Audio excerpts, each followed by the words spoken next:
Hello everybody, welcome again for the first time.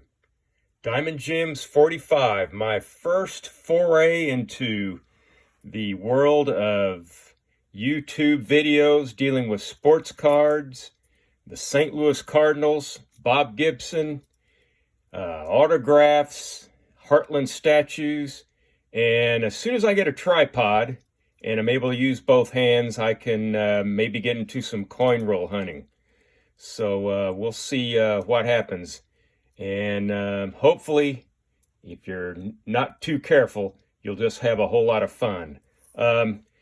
Also like to talk about some mail day pickups, eBay pickups, card show pickups. But right now, today, it's just going to be some cards that I picked up in the mail. Maybe today or maybe even the last, 10 days or so. So let's get started.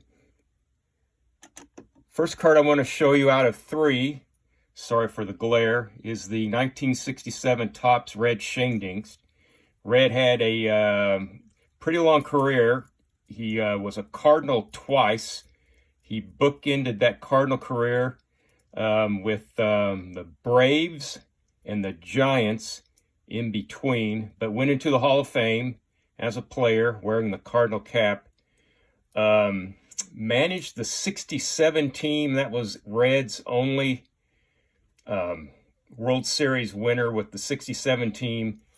And he inherited quite a good core from the 64 team that Johnny Keane put together with the likes of Gibson and Lou Brock, Curt Flood, Mike Shannon, who you just may see a little later, and others. Tim McCarver also. So he had veteran players. He knew what to do with them. He just let them play, let them go. And they won the World Series in 1967 against the Boston Red Sox, who like to call themselves the Impossible Dreamers. Well, that's fine. I'll call the Cardinals the Possible Dreamers. And card number 2. The aforementioned Mike Shannon. This one I picked up today.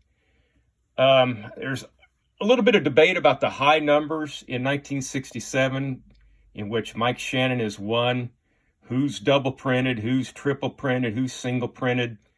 That's a big rabbit hole as far as Topps is concerned. Printed in 1967. Anybody that worked at Topps at that time is in their 80s now, and I know that memories fade and people just pass away. Not much is known about the printing process that went into the high numbers in the 1967 set, but it is known that Shannon, although not mentioned as a single print in the trading card database, is a difficult card to find in any kind of condition, and and here he is in an 8, as was Mr. Shingdings, as you saw just a few minutes ago. Last card of this video, my favorite player. Favorite player of all time, once again, sorry for the glare, is Bob Gibson. He seemed to be the equalizer. When the Cardinals may or may not have had a very good team, when he was pitching, they were a good team. This is not an 8. I went down to the condition of 7, which is about as low as I go as far as Cardinals or Bob Gibson is concerned. About a month ago, I bid on eBay on an 8, and I put in a bid of, well, high 3 digits. And I had the highest bid when I put it in. I let it go. There was an hour and a half left in the auction. I came back about 2 hours later and saw I had lost the auction, and the winning bid on the Bob Gibson 1962 and an 8 was twice what my max was. This edition, this version of the 62 Gibson, once again, it's a Hall of Famer. And it's a short printed high number of a condition sensitive set. And putting all that together, I say, well, I can go down to a 7. 6.5 on the PSA scale is excellent to mint.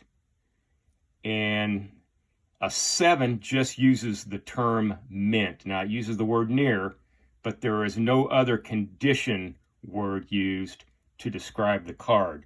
So that's it.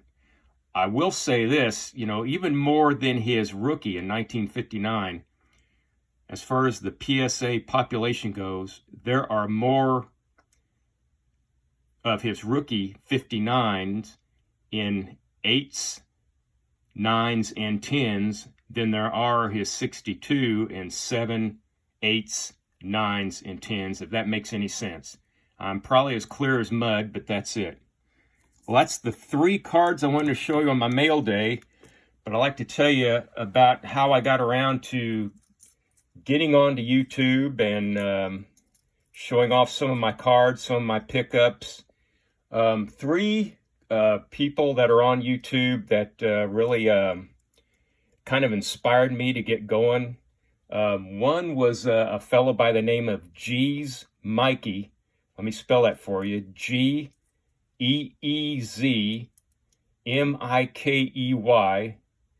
Another fellow that's on YouTube that calls himself Baseball Collector. And some guys that are Cardinal people, Bird Brains 66. Those 3 YouTube channels really got me going and really got me interested in maybe making a YouTube channel. And, you got to start out small. Hopefully I can go buy a tripod and make this a little bit more professional looking. But, yeah, like I said before, I want to talk about mail days, eBay pickups, show pickups, collecting tips, building relationships with the dealers, whether it's at a show, a flea market, on eBay, or, just at the local card shop. So keep collecting, hit the like button, click subscribe, and so long for just a while.